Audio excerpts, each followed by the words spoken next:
Porque se você virar rápido, você vai se... Ah, tem um delay. Um delay. É um delay.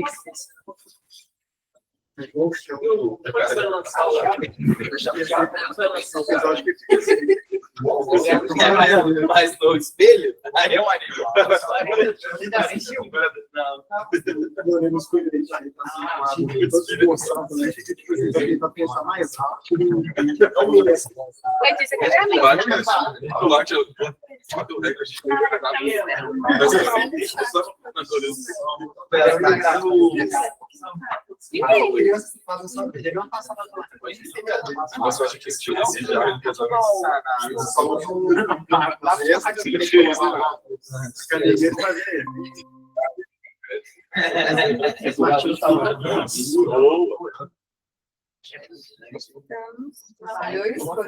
Colete, acho que vale mandar uma mensagem lá.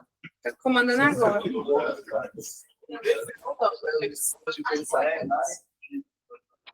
Pergunta o Carlos aí se ele está te ouvindo. Você não te pegou o microfone? Olá, Carlos. Você está ouvindo? Eu estou ouvindo. Então tá bom. Gente, vamos lá. Trabalho de formiguinha. Tá chegando.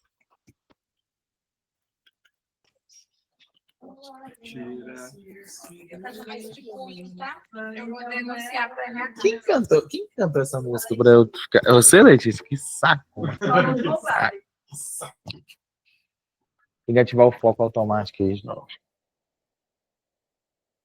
Mas vai ficar mirado aí. Mas você pode não ficar aí, tá? Não tem mais. Pois, papelzinho de foto. Independente de todo o que ele fez pra chegar perto. Papelzinho de foto me fez descobrir que eu não tenho. Você não tem o quê? Eu tava em reunião, eu não participei da Wiki, né? Aham. Fiz reunião. Ah. Aí ninguém me falou nada, ninguém me deu ideia. Né? Sobre o quê? Sobre o papelzinho, velho, do foco. Ah, tá. Ah. Aí eu saí da minha sala, fui falar com a Gabi, já tomei um xingão. Tomei outro xingão. Tomei 3 xingão no caminho. Parei o que eu tenho cantado lá e tirei o meu fone de ouvido e depois escutar. Ô, Gabi, e ontem que eu tava saindo daqui 10 horas da noite, o seu papelzinho de foco tava lá. Falei que a Gabi tá focada até agora. Eu passo aqui, ó.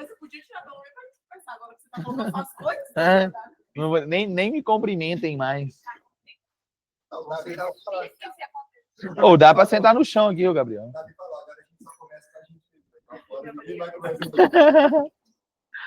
Tipo isso. Minha IA entrou aí? Entrou, né? A Rafaela não... Rafaela, vou deixar na gravação aqui para ver se ela escuta depois, mas caiu no meu conceito. Toda vez que eu vou fazer um talk, ela não vem. Depois vocês passam esse recado para ela. Treta entre os brothers. Galera, bom, vamos lá. Vai ser muito difícil, velho, fazer a reunião me olhando ali.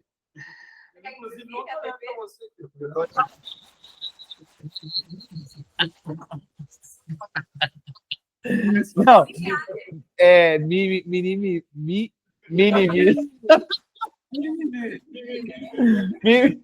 Minimiza? Não. Que isso, velho? Eu acho que tá refletindo muito bem quem eu sou, assim, né? Olha aí, entrou. Ô, Rafa, eu tava falando mal de você aqui agora. Toda vez que eu vou fazer o Talks, você não vem. Ah, mentira, eu sempre tô no Talks. Bom, pessoal, vamos lá. A ideia dessa nossa conversa hoje, preparei aqui bastante, tentei, né? Mas de alguma forma, compartilhar com vocês a experiência que eu tive lendo esse livro, né, de Francisco Foz. É um livro pequenininho, ele tem 80 e poucas páginas, deixa eu ver, 91 páginas, né, um livro bem pequeno, mas é um livro muito transformador, assim, um livro muito forte. Ele fala da preguiça, e quando eu ia lendo, eu falei com vocês no último Talks, né, eu ia marcando tudo, e eu falei, não, eu quero compartilhar isso com o pessoal lá da empresa, porque é algo que tem me ajudado a melhorar muito na minha vida, enquanto pessoa mesmo. Então, assim, reforçando, não é a ideia trazer isso para vocês. De forma nenhuma é algum tipo de correção, ou porque alguém aqui é preguiçoso, não é nada disso. Por mais que a maior parte de nós, se não todos nós, somos preguiçosos, temos essa inclinação natural à preguiça. Então, de forma muito simplória, diante do que é o livro, eu quero trazer essa conversa com vocês, mas, né, quem quiser aprofundar, eu acho que vale muito a pena comprar e ler esse livro com muita atenção, tá? Então, beleza, a primeira coisa, e aí eu vou, a melhor forma que eu também consegui, acho que desligou aí, Bea. A melhor forma que eu consegui encontrar também de explicar algumas coisas é simplesmente ler o que está no livro em vários aspectos, tá? Vou deixar. Bom, a primeira coisa é sobre o que é a preguiça, né? Muitas vezes a gente tem uma relação do significado da preguiça mascarado, né? De certa maneira, parece que é o bicho preguiça, é a pessoa que se arrasta, ou é só a pessoa que fica deitada o tempo todo na cama, né? A pessoa que não quer fazer nada. O típico preguiçoso, acho que pode ser essa imagem que nos vem à cabeça. E é exatamente essa primeira quebra de expectativa que esse livro traz. Que ele mostra que a preguiça vai muito além desse estereótipo de preguiçoso que geralmente a gente tem na nossa cabeça, né? Então, ele fala aqui, né, que a preguiça, ela pode ser um obstáculo disfarçado, né, para o nosso crescimento. Então, lendo palavras dele, né, de Francisco, ele fala assim: a preguiça é a resistência ao esforço e ao sacrifício. O preguiçoso, ele não tem o ideal de perfeição esforçada, mas de facilidade, ele quer facilidade. Ele se contenta em despachar as responsabilidades e tarefas, né? Ou seja, a preguiça faz com que o homem renuncie à altura da dignidade que é ser aquilo que Deus quer que ele seja. E isso aqui é a primeira coisa que marca muito forte. Ele mostra pra gente que é uma coisa que a gente sabe, né? Deus tem um propósito para cada um de nós. Então, cada um de nós somos convidados a sermos algo, a sermos alguém e tal. E o preguiçoso é aquela pessoa que, em primeira instância, renuncia à dignidade de ser aquilo que Deus pensou para nós. Porque para ser aquilo que Deus pensou de nós, é necessário esforço e sacrifício. E aí, tem algumas leituras que ele faz aqui que eu acho muito bom. Né? A preguiça é o esforço, a resistência ao esforço ao sacrifício. Com efeito, o preguiçoso não tem ideal de perfeição esforçada, mas a facilidade. O preguiçoso contenta-se com despachar as tarefas e responsabilidades, sem se importar em deixá-las inacabadas. E ele tem a força de se poupar egoístamente ao esforço. Ele chegará a se tornar um virtuoso ele consegue criar a virtude lamentável de contornar os deveres e dar um jeitinho a tudo. Ele foge do ideal da perfeição. Ele deserta o amor. E aí ele traz: e há apenas duas formas possíveis de se situar perante a vida. Encará-la como uma missão. Tem dois caminhos. Eu posso encarar a vida como uma missão grande, bela, árdua, que Deus propõe a cada um de nós, e pela qual vale a pena se gastar, ou encarar a vida, né, com uma mentalidade do aproveitador. Para o aproveitador, o que importa é passar bem, é usufruir dos prazeres da vida, fazer o imprescindível e não complicar-se. Assemelha-se a um mata-borrão que quanto mais absorve, quanto mais a sua alma se embebeda, né, embebe do egoísmo, mais se estraga. As características tais como o comodismo, a falta de vibração, que impelem a procurar o mais fácil, o mais agradável, o caminho aparentemente mais curto, mesmo à custa de concessões no caminho da fidelidade a Deus. Então, desde o princípio, para quem não sabe, né, Francisco Fauzi é um padre, então é claro que a linha dele aqui é uma linha cristã, né? Ele está fazendo sempre essa correlação com esse objetivo de Deus. Mas mesmo para quem não tenha uma fé específica assim, ele traz a preguiça é um dos 7 pecados capitais, né? E em sendo um dos 7 pecados capitais, vão de encontro ao desenvolvimento de qualquer ser humano, independente de fé. É uma inclinação ruim, natural de todo ser humano. Então, essa é a primeira reflexão que ele faz, né? Dessas 2 formas de encarar a vida, como uma missão a qual eu estou disposto a enfrentar e entender que vai ser difícil, que eu vou tomar porrada, mas que eu vou ter que enfrentar aquilo ali, vai ser árduo, ou como um aproveitador, né? Um egoísta que só quer as benesses. E se a gente parar para refletir, a nossa geração, infelizmente, tem sido a geração muito nessa pegada do egoísta, do tudo é fácil demais. Até por uma questão estrutural, né? A nossa sociedade nunca teve tão simples de se viver, entre aspas, né? Há muitos anos atrás, se caçava para comer, se tomava banho gelado, se tomava banho no rio, tinham doenças que não tinham remédio, tinha dores que não se curavam com uma cirurgia, enfim, a tecnologia, a sociedade, ela foi evoluindo de uma forma onde a gente é chamado o tempo todo a ter uma vida cada vez mais cômoda. O saneamento básico, né? Tipo assim, é uma coisa muito recente na história da humanidade. Enfim, então são coisas que ainda mais perto, assim, na nossa geração ali. Que geração que é a nossa? É Z, Y, X? Qual que é? Qual que você sabe? Alguém sabe? Não? É Y. Y, a gente tem muito isso, assim, cara. Quão mais a gente vê as pessoas, né, muito acomodadas na televisão, né, nesse tipo de vícios e prazeres muito simples, muito pequenos, que não vêm acompanhados de esforço. Fisiologicamente, geralmente um prazer ele vem acompanhado de um esforço, né?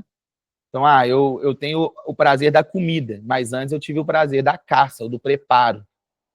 Sei lá, eu tive o prazer do sexo, mas antes eu tive o esforço da conquista, né?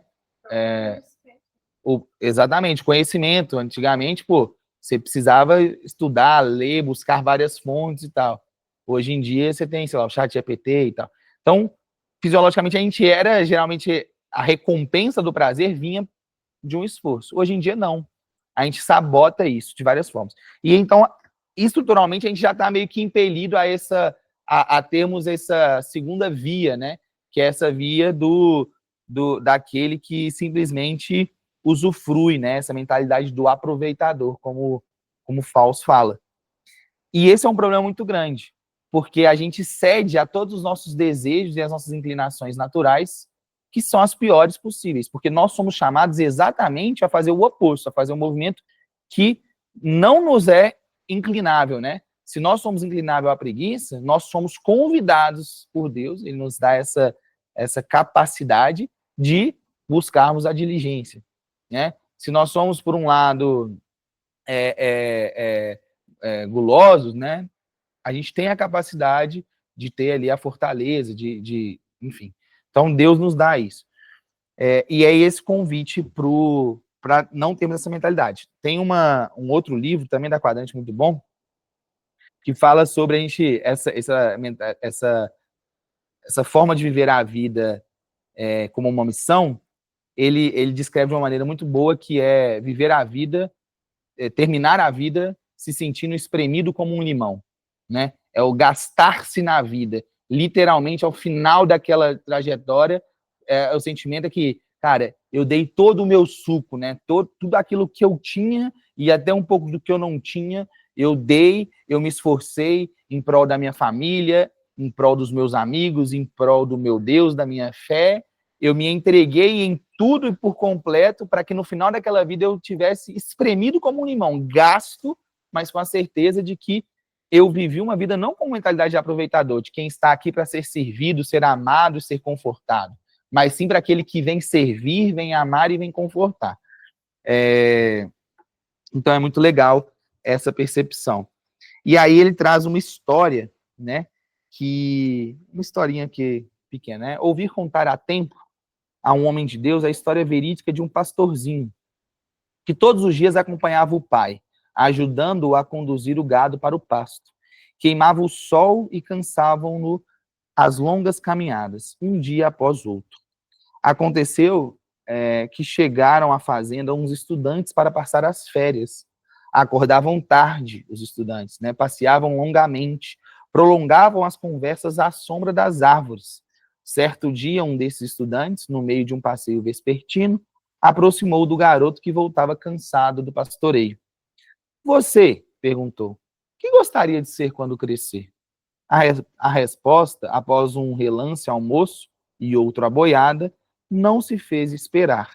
Eu gostaria de ser estudante ou boi.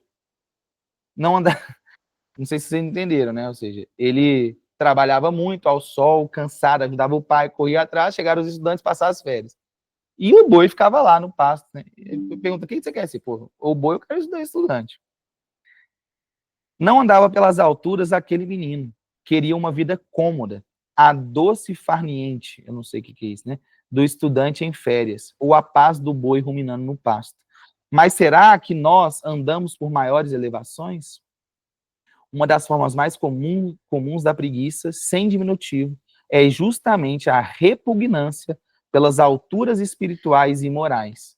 Ou seja, esse menino, ele tinha uma ambição da mediocridade. E olha que massa isso, né? Muitas vezes nós somos chamados, né? A gente se sente impelido, de certa maneira, a essa ambição da mediocridade. Eu não quero ser aquilo que Deus espera de mim, eu não quero ser a minha melhor versão, eu não quero ser tudo que eu posso ser. Eu só quero ser, eu só quero passar despercebido, eu só não quero passar vergonha. Percebe? Muitas vezes é isso.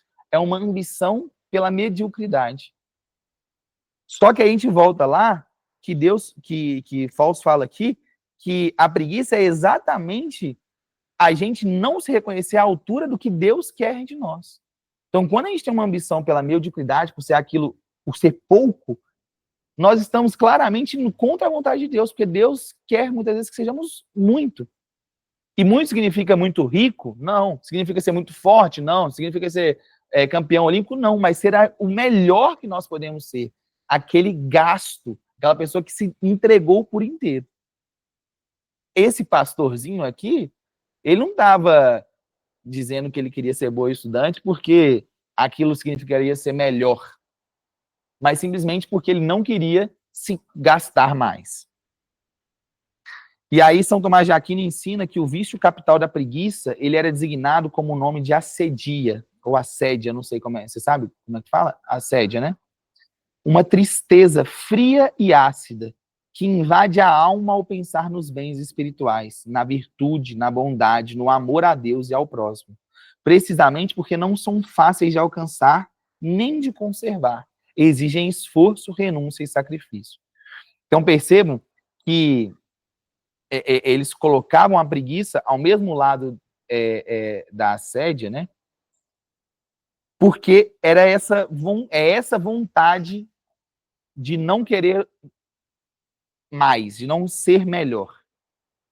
Bom, então a primeira coisa que a gente pode entender e ter clareza para os cristãos é que a preguiça é um pecado.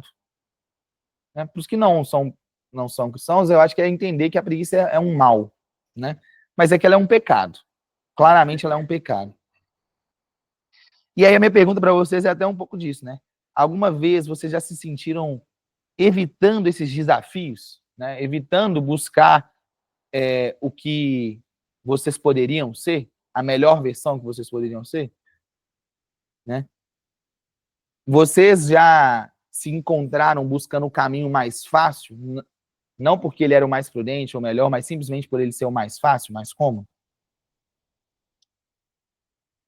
Beleza. E aí, Fausto traz as máscaras da preguiça, né? Que são as formas como muitas vezes a gente não percebe. Ele fala de que muitas vezes a gente se esconde atrás dessas máscaras ou a preguiça se esconde e a gente não percebe. Então, às vezes, ela nos engana, às vezes nós nos enganamos a nós mesmos. Mas antes, só uma coisa que me saltou aos olhos aqui, é que ele fala, somente seremos felizes Então, se ele estava mostrando que a preguiça é essa tristeza ácida e incômoda e tal, ele fala, somente seremos felizes quando realizarmos a vontade de Deus a nosso respeito.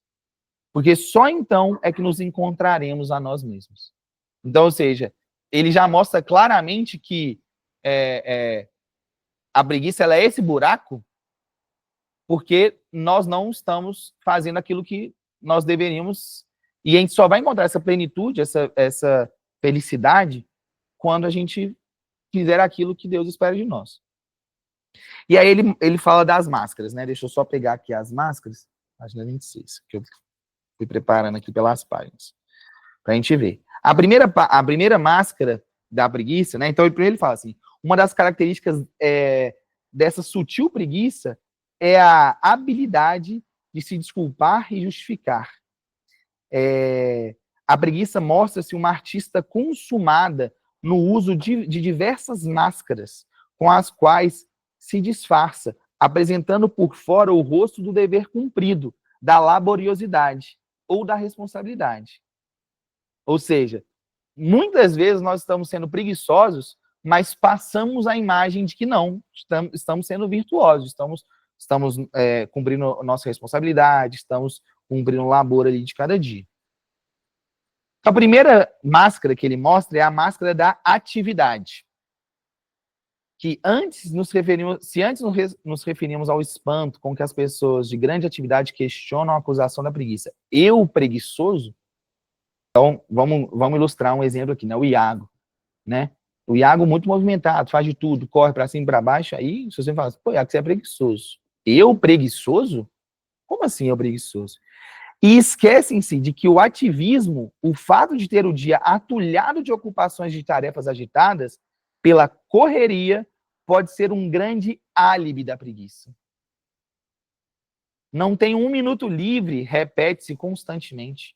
A vida parece um quebra-cabeça, cujas peças jamais se poderão encaixar, porque tempo é limitado. Eu bem que quereria fazer tudo, arranjar tempo para toda a gama dos deveres, mas infelizmente não posso. Não posso. Essas palavras não são novas. Lembram-nos algumas coisas muito antigas, saídas dos lábios de Cristo, em uma parábola. Um homem deu uma grande ceia e convidou a muitos. A parábola começa com uma clara luz. Deus é este homem, que prepara um grande convite de amor, uma vida de amor na terra e depois na eternidade. E chama à porta dos corações dos homens. Vinde, tudo já está preparado. Está pronto o plano que preparei para ti, a missão que te proponho realizar no mundo. Mas o convite do amor não obtém resposta. Todos a uma começaram a excusar-se. Todos, e deram as suas razões. Razões objetivas e cheias de sensatez. Comprei um campo e preciso vê-lo. Te peço que me desculpe. Disse outro. Comprei 5 juntas de boi e vou experimentá-las. Te peço que me desculpe. Disse também outro. Casei-me, por isso não posso ir. É o retrato falado dos nossos não possos.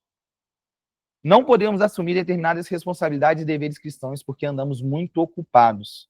O Senhor não aceita essas desculpas. Para ele, não passam de engano, máscaras da preguiça que foge de maiores compromissos de amor porque não quer complicações.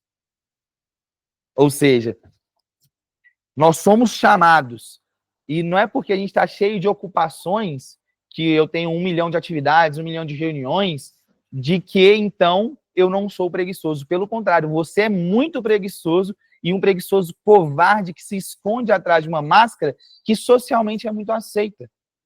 Que é o quê? Eu estou cheio de coisa para fazer. Então, eu não sou preguiçoso. Não, você é preguiçoso. E Deus não aceita essa desculpa. Porque, na verdade, o não posso, a maior parte das vezes, significa apenas o não quero. A preguiça começa por não querer pensar. Há deveres sobre os quais, por medo do sacrifício, a gente nem cogita. Então, tem coisas que eu tenho tanto medo de que aquilo possa se concretizar, que eu nem penso. Eu nem vou pensar sobre a abertura à vida, eu nem vou pensar sobre um trabalho que eu preciso fazer, eu nem vou pensar sobre aquele pecado que eu carrego debaixo do braço, eu nem vou pensar na possibilidade de eu me candidatar a tal vaga, eu nem vou pensar, porque aquilo me dá tanto medo que eu prefiro fingir que não é comigo. Então, essa é a primeira máscara. E aí, Paulo cita, né? Uma pessoa pode ser ocupadíssima e ter uma profunda preguiça, a preguiça do homem bitolado. E aí eu pergunto para vocês, né? Vocês já se pegaram ocupados o dia inteiro, mas no final do dia perceberam que vocês não tiveram resultados concretos? Você fez, mas não fez nada? Você tá cansado, você fala, não, fiz um monte de coisa, mas e aí, para onde eu fui? O que eu concluí?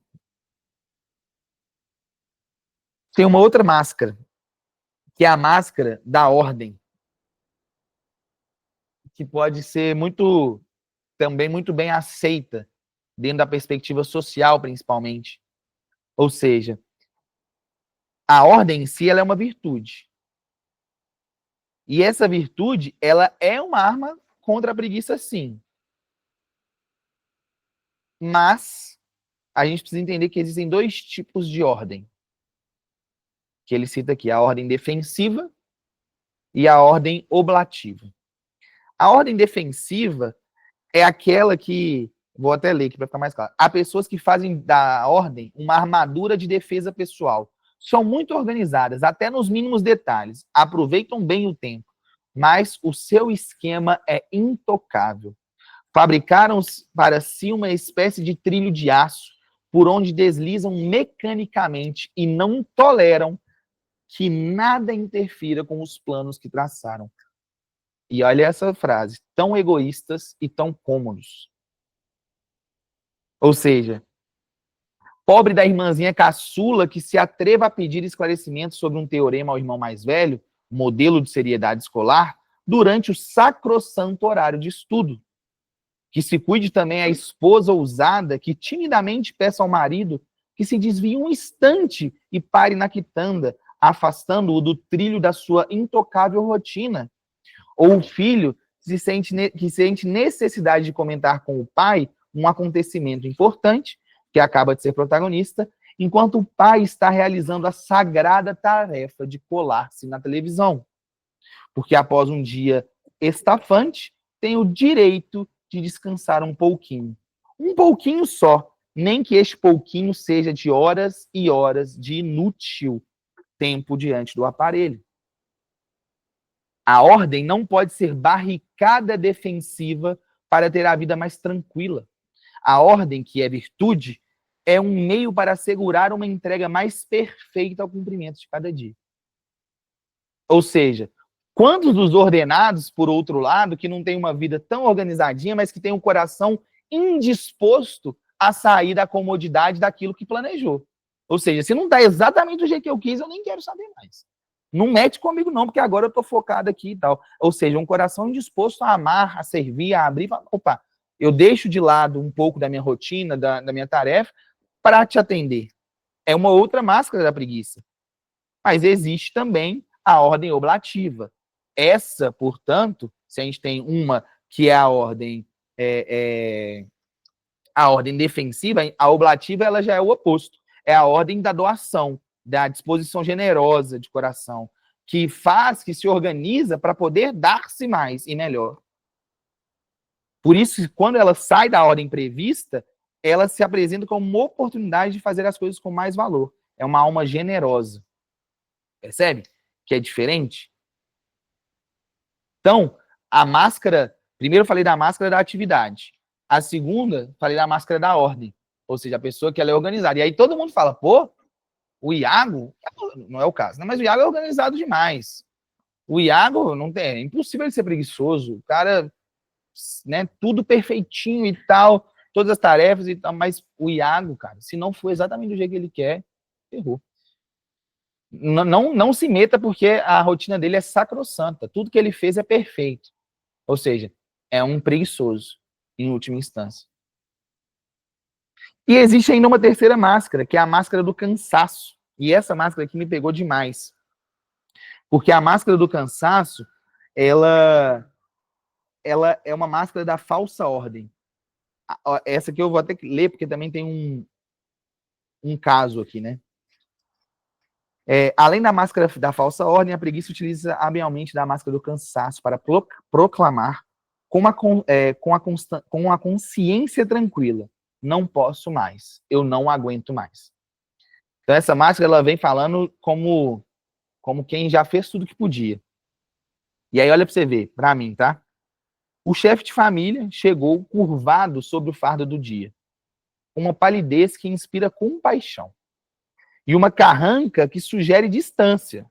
Os caras fechados. Desaba na poltrona. Pega o jornal e sussurra com um fio de voz apenas. Tô exausto. Pode me trazer meus óculos? Ou seja, né? Não fala comigo. Nessa mesma hora toca o telefone. E a custo, o protagonismo se arrasta até o aparelho. Alô? Como é? Mas vocês arranjaram mesmo o campo do Minas? Eles vão ligar a luz? Não, peraí, já tô indo, vou voando. Num instante, a família descobre, espantada, que o chefe do lar tem as faculdades do Superman. Um novo homem dinâmico surge na sala, apanha as chuteiras e outros apetrechos e se atira ao elevador enquanto comenta brincalhão. Neste time de amigos há um senhor de 65 anos que corre o tempo todo pelo campo. Idade não é documento, não. A câmera indiscreta poderia ter focalizado também na dona de casa. E a cena filmada seria muito parecida. Apenas com a diferença de que o incentivo, em vez de ser um bom jogo de futebol, poderia ser uma liquidação de roupas literalmente fabulosa e a preços incríveis. Bastaria a frase mágica para fazê-la deixar de lado muitos cansaços. Ou seja, o cansaço é uma coisa especializada. Sempre que se pensa nele, é muito conveniente perguntar: cansado? Tô cansado? Para que coisas? Tô cansado para jogar peteca? Eu tô cansado para jogar futevôlei? Eu tô cansado para ver série? Que cansaço é esse seletivo? Cansaço, ele é um cansaço só. Então, muitas vezes, a gente se esconde na máscara do cansaço. Eu, muitas vezes, me escondo atrás dessa máscara. Pô, trabalhei 12 horas, tô cansadão. Esparramos lá, os meninos gritando, petequinha, os meninos gritando, sei lá o quê. Pô, Iago, vamos jogar uma peteca? Bora agora. Pô, você não tava cansado. Você tava com um cansaço seletista. Você é um baita de um preguiçoso. E a máscara dos bons desejos. O que é isso? Os desejos matam o preguiçoso. São as máscaras que a gente se enfeita com bons desejos, só que são desejos ineficazes, que nunca se traduzem em realidade. Não é que a pessoa não queira, mas ela também não quer. Ela somente deseja. Quer e não quer. O desejo máscara, né, essa máscara do desejo, é um truque para enganar a consciência. Aos imperativos da consciência, deves fazer, deves dar mais, deves enfrentar isto ou aquilo. A preguiça responde com aparente sinceridade: sim, é mesmo. Eu desejaria tanto fazer isso. O tempo verbal prefere a condicional. Quereria, desejaria. Nunca o presente. Eu quero.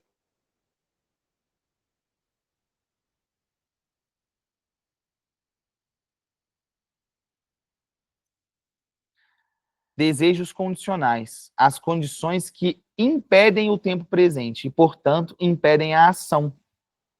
E aí entra aquilo. Quantas vezes a gente fica nisso, né? Não, um dia eu começo. Não, eu vou começar mesmo. Não, eu vou gravar anúncio. Não, eu vou melhorar. Eu vou fazer isso. Eu farei aquilo. Eu quero fazer isso. Eu quero cuidar da minha saúde. Eu quero parar de fazer isso. Eu quero trabalhar com mais vigor. Eu quero me concentrar mais.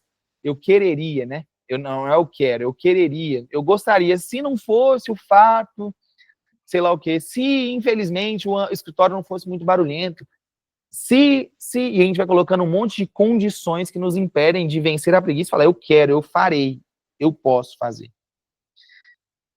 Então, e aí, nesse aspecto, eu vejo que muitos profissionais, muitas pessoas, empreendedores que eu conheço, ficaram nessa máscara da preguiça, não fizeram e não alcançaram. Enquanto essa máscara, especificamente, é uma máscara que eu acredito que eu não carrego tanto, do quereria, pelo menos não no aspecto empreendedor, no aspecto da carreira, E eu percebo que muito eu desenvolvi, enquanto muitos os que, eu gostaria de empreender, eu queria, né? Eu gostaria de fazer isso, não fizeram nada. E hoje não empreenderam. Então eu consigo ver isso. Até eu mesmo, na atividade física, durante tanto tempo, eu preciso mesmo, eu quero mesmo fazer e tal. Aí eu comecei. Ou seja, eu só não queria, de verdade, né? Bom, então, essas são as máscaras da preguiça. Algumas das máscaras da preguiça que Foz apresenta. E que eu acho muito legal, porque geralmente a gente não olha para essas máscaras. A gente acha que a preguiça, de novo, é o bicho preguiça. É o devagar ali. Cara, e não é. Entretanto, né, a gente vai te perguntar, né, talvez você se pergunte, né? Então, se eu tenho a preguiça por um lado, o que eu tenho para o outro lado? Como eu resolvo, né, a questão da preguiça? O que fazer? Você já me mostrou que, de fato, muito provavelmente eu sou preguiçoso. O que fazer, então? E aí, Foz, ele separa o livro na metade, exatamente na metade, né? Ele mostra metade do livro é sobre o pecado, né, da preguiça, e a outra metade é sobre a virtude da diligência. Então, a diligência é a virtude antagonista da preguiça. Então, a diligência ela é o antídoto específico da preguiça, onde a preguiça cava um abismo e a diligência ergue uma montanha. E o que é a diligência?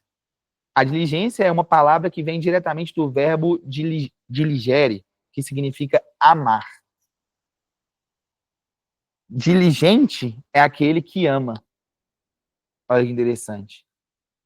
Se a gente dizia que a assedia, a preguiça, é o contrário do amor, pelo fato de sentirmos aversão à tristeza por aquilo que gera esforço, né? A diligência, por outro lado, é a gente se alegrar com o esforço, né? É a gente se alegrar com o que é árduo e difícil, é fazer o bem.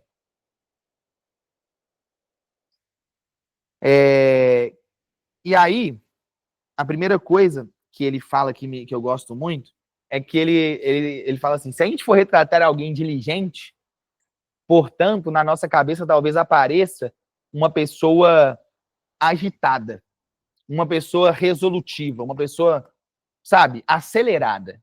E aí ele fala, o diligente não é acelerado. Se quiséssemos retratar o antipreguiçoso, típico, o antipreguiçoso, né? Típico, é bem provável que imaginássemos a figura de um personagem acelerado e febril, um incansável, em movimento contínuo. No entanto, não é bem assim. É mais fácil encontrar agitados entre os preguiçosos do que entre os diligentes. A diligência está mais perto do devagar e a preguiça está mais perto do depressa. Mas esse certo sentido precisa de uma explicação. Uma pessoa diligente, quando aproveita o tempo como fruto de uma reflexão atenta e ponderada, recordam ao mesmo tempo que só há amor diligente quando se sabe apreciar, escolher alguma coisa depois de uma atenção esmerada e cuidadosa. Conclui, então, alertando que não é diligente quem se precipita. Então, se por um lado houve uma quebra de padrão, uma quebra de expectativa em o que é ser preguiçoso, a gente viu que preguiça é muito mais, diligente também é diferente daquilo que a gente pensa. Diligente não é o cara agitado que resolve tudo a qualquer custo, de qualquer jeito. A diligência demanda atenção, demanda esmero, cuidado. Muitas pessoas oferecem a imagem de um ativismo desenfreado. Não param um instante, vão para lá e vão para cá, soberbados de tarefas, numa incessante corrida atrás do tempo que sempre lhes torna escasso. As ocupações os envolvem como num redemoinho. Já não são donos de si mesmos. A sua ativismo deveria chamar-se dominam-os como um cavalo sem freio, do qual perderam completamente as rédeas. Eu li meio errado aqui, mas, ou seja, esse ativismo domina essa pessoa, ela não tem controle sobre si mesma. Para onde você está indo, né? Aqui é uma história. Lembram a história daquele oficial de artilharia, inexperiente, nas lidas da equitação. Uma certa vez, quis fazer uma experiência, pediu um cavalo.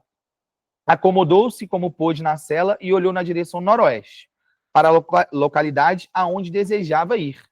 Meia hora depois, no mais perfeito rumo sudeste, ou seja, no caminho contrário, um grupo de oficiais observa o trotezinho desajeitado do cavalo e o olhar espavorido do colega que lhe agarrava o pescoço. E indagaram com ar brincalhão: para onde que você está indo? E ele respondeu: eu, responde o atribulado cavalheiro, ia para tal lugar, ia para Noroeste, mas não sei para onde esse cavalo está me levando. Ou seja, ele até queria, né? Mas ele não teve o cuidado, o esmero de escolher o cavalo, de saber mexer, de saber guiar o cavalo, e ele simplesmente foi. Então, muitos cavaleiros da agitação poderiam dizer a mesma coisa. Donas de casa que parecem uma Maria Fumaça sem freio, descendo descontroladas a ladeira do dia, sacolejadas por tarefas, saídas, telefonemas, problemas de escola, pagamento, etc. Literalmente arrastadas para o abismo de um permanente nervosismo e uma canseira atordoada. Ou profissionais tensos, em constante disparada, sem tempo para pensar, cuja alma de robô fez deles mais do que trabalhadores devoradores de tempo, autênticos cronófagos.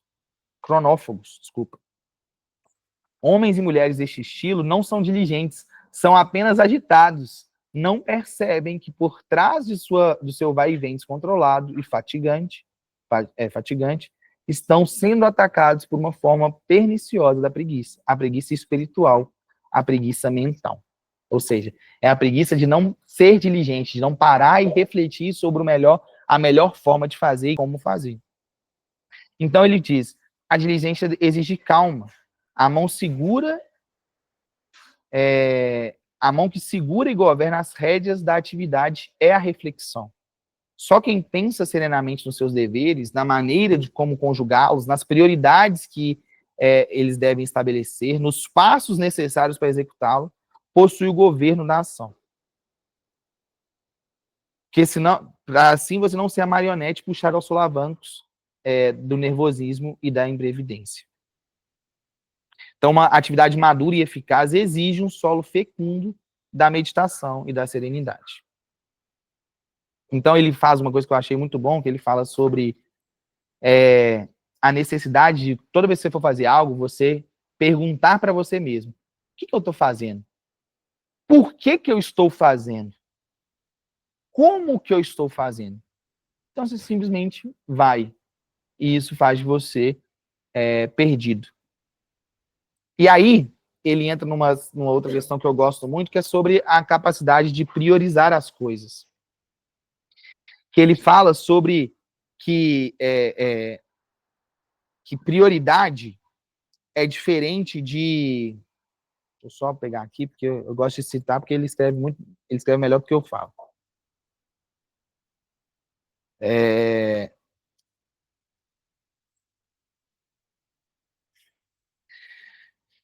Aqui nos textos, experimentos e a importância da deveres a cumprir. Beleza. É que ele fala... ótimo. É importante entender, perceber que o fato de algo ser prioritário não significa necessariamente que eu preciso dedicar mais tempo àquilo. E aí ele mostra que existem formas de se priorizar as coisas dentro da perspectiva de qualidade e não necessariamente quantidade de tempo. E aí alguns exemplos que ele usa que eu gosto muito é que às vezes o que Deus quer de você naquele dia, né, a exemplo da fé, é que você dê atenção para aquele colega de trabalho que está triste, ou que você repouse o olhar sobre o seu filho e dê atenção para ele em algum momento, ou que você faça as pazes com a sua esposa. Não necessariamente o fato de ser uma prioridade significa, então, que seu dia vai ser... Você vai gastar o seu dia inteiro com aquilo, mas, na verdade, significa principalmente você hierarquizar aquilo que você precisa fazer. Hierarquizar sobre o que é mais importante. E o que é a diligência? É amar, é servir. Então, se eu vou hierarquizar, e aí ele dá esse exemplo, com o ouvido, né, atento à vontade de Deus. Aquilo que Deus espera e quer de mim. A gente não diz também que a felicidade encontra aquele que é aquilo que Deus quer que ele seja? Então é mais ou menos isso. Para quem não acredita em Deus, né, ou seja, ser a minha melhor versão, é você acordar e tirar 15 minutos para refletir sobre o que de fato eu devo fazer hoje, como prioridade. E depois ele traz a planificação do seu tempo, que eu achei uma coisa excelente, genial, um padre de 90 e tantos anos explicando sobre você estruturar a ordem do seu dia. Literalmente, os blocos de tempo. O que eu vou fazer em cada horário. Pegar a sua agenda e fechar a sua agenda. De 9 às 10 eu vou fazer tal coisa, de 10 às 11 eu vou fazer tal coisa, de 11 a meio-dia eu vou fazer tal coisa. Então ele separa os blocos de tempo e se organiza, ele é diligente ao pensar e maduramente olhar para todo o backlog para definir a sprint. Ou seja, a gente pode dizer que a Rafa é diligente. Mas, ou seja, é uma atitude diligente quando você planeja e organiza bem o seu tempo, aquilo que você vai fazer. Porque ele vem e traz aquilo sobre um trabalho ser de fato seu. Eu li isso no último Talks, mas eu não marquei para ler de novo aqui. Mas sobre o fato de quando você vai fazer algo, você se perguntar, isto que eu fiz carrega a minha marca? Isto que eu fiz, fui eu quem fiz ou qualquer um poderia ter feito? Essa arte que eu fiz, fui eu, Marcos, que fiz ou qualquer um poderia ter feito? Esse planejamento que eu fiz, esse briefing que eu fiz, fui eu, Iago, que fiz ou qualquer um poderia ser feito? Não sob o ponto de vista da vaidade, que eu quero que essa marca seja única, que eu sou o Iago, o bonzão, que faz os briefings. Não, mas sobre que ao olhar aquilo eu sei que ali eu deixei o meu melhor. Que ali eu fiz tudo que eu podia, eu me gastei. Eu amei através daquilo. E esse amar não é esse amor reducionista que a gente tem hoje em dia, só o amor carnal, o amor, né? Mas o amor do ponto de vista do serviço, né? Um amor no sentido de entregar-se, de dar-se, de doar-se, de gastar-se, né? Então ele mostra isso de forma muito bem, ao passo que você organiza o seu dia, você é capaz, então, de hierarquizar as coisas, ter as prioridades e fazer as coisas da melhor maneira possível.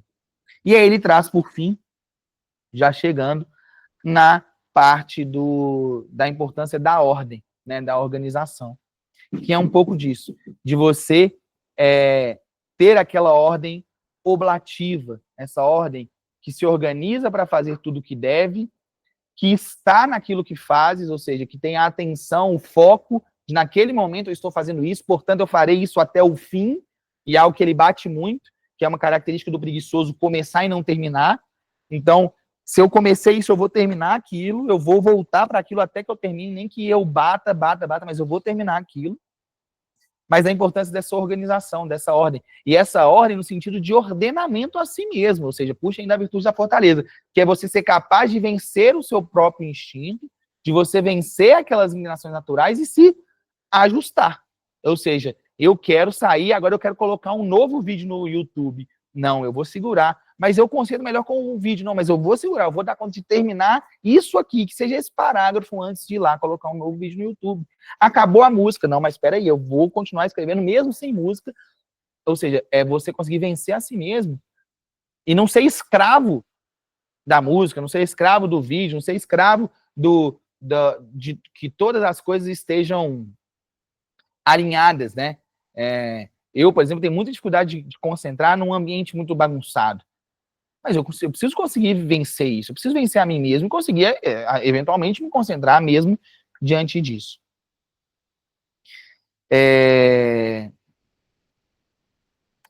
Bom, e aí, já chegando ao final, deixa eu só ver quantas horas aqui, estão faltando 10 minutos.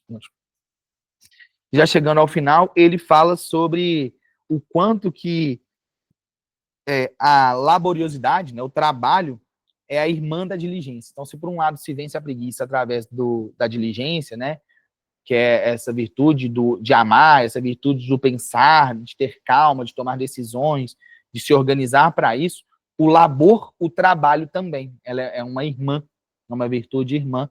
Ou seja, o preguiçoso, ele encara o trabalho como um fardo do qual eu procuro me livrar quanto antes e de 1000 modos possíveis. Eu quero fugir. É o diabo correndo da cruz, né?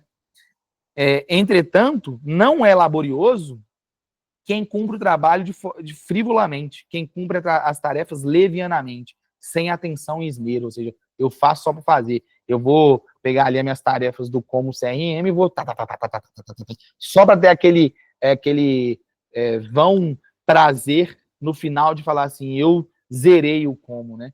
Ou seja, eu não amei cada uma daquelas alunas que eu precisava atender, mas no final do dia eu zerei a porra do como, né? Sendo que muito menos importa zerar o como do que a gente amar a aluna em cada universo que ela vive, né? Em cada dor que ela tem ali.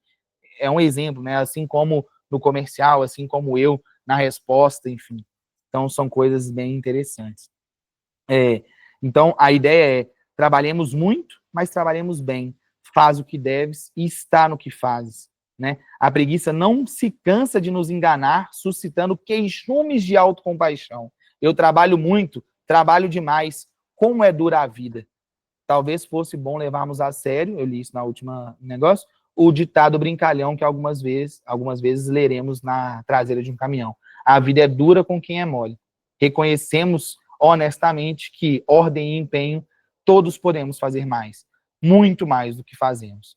O laborioso aprende a espremer o seu tempo, com garbo e com garra. Estar no que faz significa dedicar os 5 sentidos, como eu falei na última reunião, e não sair simplesmente liquidando tudo que eu faço. E o último parágrafo, o último capítulo, que é muito bom, mas só uma reflexão antes, né? Essa ideia. Cara, quantas vezes a gente não faz as coisas só por fazer, né? Quantas vezes a gente não entra no ClickUp e só conclui as tarefas por concluir, né? Atrás desse desejo mesmo, dessa recompensa ali do tarefa feita, independente do como ela foi feita. Quantas vezes a gente diz não para as coisas, então, enfim, a gente percebe que a gente foge do trabalho, desse trabalho real, né? E por último, a diligência tem alma de artista, né? Não é diligente quem se precipita, mas quem trabalha com amor primorosamente. Qualquer trabalho ou realização levados a cabo com amor são obras acabadas, ou como se diz familiarmente, obras caprichadas. A imperfeição grosseira é uma denúncia clamorosa da falta de amor. É sugestivo de que uma coisa realizada com esmero muito especial se diga simplesmente que foi trabalhada. Você já viram, nossa, esse vaso aqui é muito trabalhado. Por quê? Isso aqui foi feito com esmero. É daí que vem a expressão, uma coisa muito trabalhada. É porque o trabalho, de verdade, ele é algo que se faz com intenção. E aí, quando ele fala da alma de artista, é que a diligência, ela é como se você olhasse para algo que você fez com essa sensação de acabado, mas nunca de perfeito. Existe em alguma medida no seu coração aquele sentimento de que ainda poderia ser melhor, dentro da perspectiva que eu poderia melhorar e melhorar isso. Essa alma de artista é alguém que olha e fala assim, nossa, esse vaso ele já está lindo, ele já está primoroso, ele já está trabalhado, mas eu poderia fazer mais. Essa sede insaciável por fazer mais e melhor, por aprimorar mais aquilo que já foi feito. Então, essa alma de artista é essa ideia inesgotável de melhoria, que é um pouco do que nós somos, né? Se a gente olhar para nós mesmos como obra, a gente pode perceber que nós podemos nos melhorar a cada dia, melhorar o nosso trabalho a cada dia. Então, a sprint está boa hoje, mas ela pode estar muito melhor na semana que vem, e ela pode estar muito melhor na outra semana, né? O texto está bom hoje, mas ele pode estar melhor, Ou seja, não significa que eu vou, né? Ou seja, tem aquele valor nosso, né? Faça e melhore. Não significa que o faça e melhore é faz de qualquer jeito, é faça bem, termine, faça acabado. Mas é ter essa alma de artista de que fez, mas eu ainda posso melhorar. E eu ainda, toda vez que eu me debruçar sobre aquilo, eu vou ter, né, a vontade e o desejo de fazer ainda melhor. E aí, ele finaliza o livro com uma questão de que a única coisa necessária é que a gente se volte decididamente a Deus, né? Tudo que a gente fizer nos menores detalhes do cotidiano mudará de sentido quando a gente colocar Deus nessa ação. Então, onde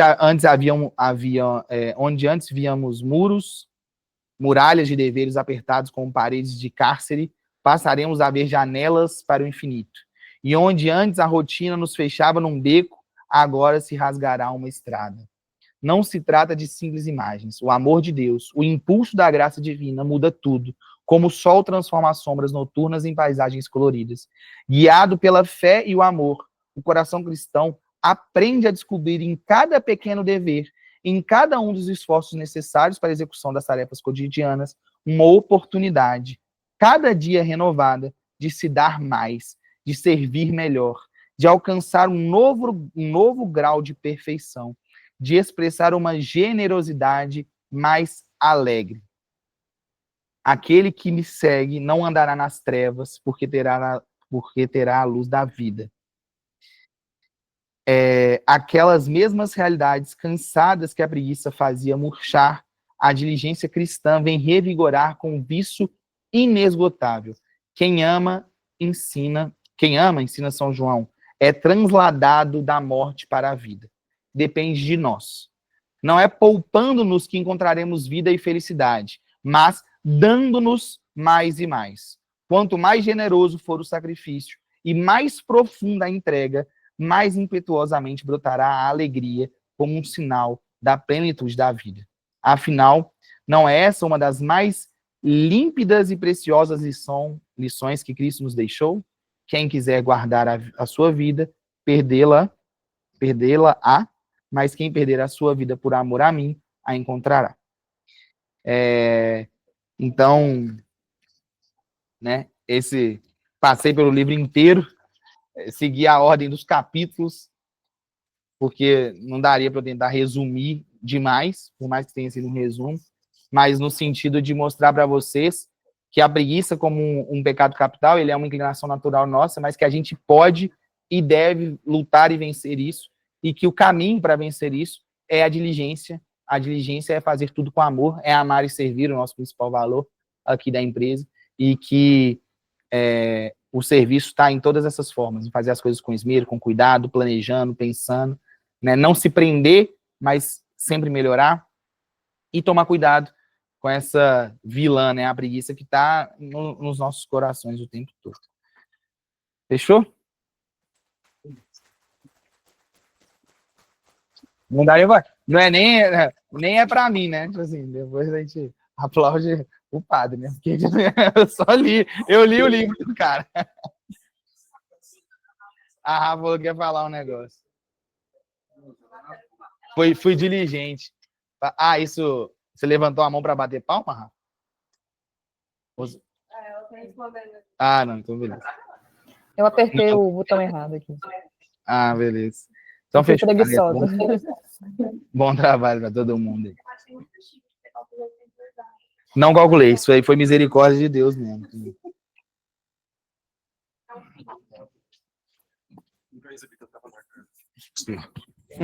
Não, e eu lendo esse livro. Só. Esse aqui é bom.